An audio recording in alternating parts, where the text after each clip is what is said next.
বাবা এই পানি খায় না, এই পানিতে বিষ মিশানো আছে। জিন্নাত, তোর এত বড় সাহস, তুই আমার দেয়া পানি ফেলে দিলি। আর কিসের পানিতে বিষ আছে? আমার নামে বদনাম দিচ্ছিস? জিন্নাত, জুয়েল ঠিকই কইছে। জুয়েল তো আমার নিঃসন্তান, ও তো আমার বিষ খেয়ে মারতে পারে না। বাবা আমি সত্যি কথা কইতাছি, ওই পানিতে বিষ মিশানো আছে।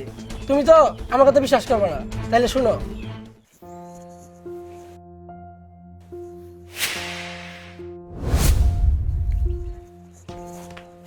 বাবা, তুমি আম ঘরে না জানায়া গোপনে আরেকটা বিয়ে করছো, আর ওই ঘরের সন্তান রাই না জমিনের ভাগ দিবা সমান সমান কইরা, এইটা আমি মাইনা নিতে পারবো না। তাই এই বিষ খাওয়ায়া তোমারে মাইরা ফালাইয়া সব সম্পত্তির মালিক আমি নিজে একলা হুম।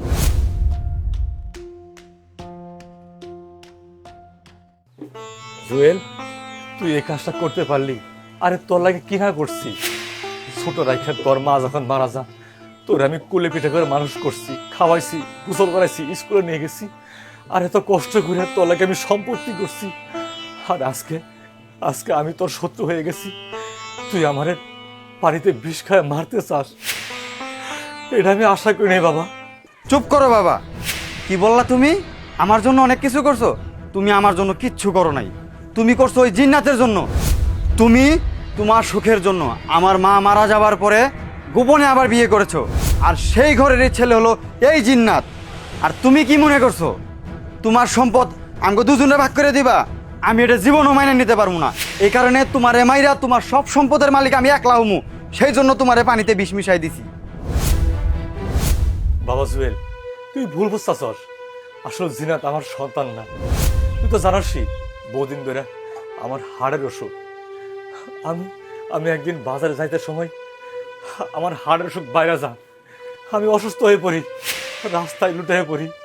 তারপরে অনেকজনের বলি আমার বাঁচাও, হাসপাতালে নিয়ে যাও। আমার বাসায় কেউ আয় নাই। তারপরে এ ছেলেরা দৌড় মারে আমার হাসপাতালে নিয়ে ভর্তি করে চিকিৎসা করে ভালো করছে। ওর পর থেকে আমার বাবা ডাকে।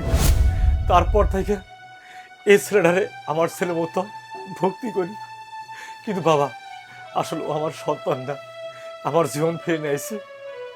তাই আমার সম্মতি থেকে আমি জিনাতের এক পাখি ছবি লিখে দিব। আর তোর তো আর ভাই নাই, তুই আজ থেকে ভাববি জিনাত তোর আরেকটা ভাই, আরেকটা তোর বিপদের সঙ্গী। থাক বাবা, আমি তো তোমার সন্তান না, আমি বাড়ি থেকে যাইগা। আমি থাকলে তোমার সংসার অশান্তি হইব, আমি যাইগা। না জিন্নাত ভাই, তুই যাস না এই বাড়ি থেকে। বাবা, আমি ভুল করছি। আসলে জিন্নাত যে তোমার জীবন বাঁচাইছে, আর সেজন্য তুমি ওরে তোমার ছেলের মতো মানো, আমি আসলে বুঝতে পারি নাই। আর জিন্নাত, তুই আমার বুকে, আজকে থেকে তুই আমার ভাই হয়ে আমার বুকে থাকবি।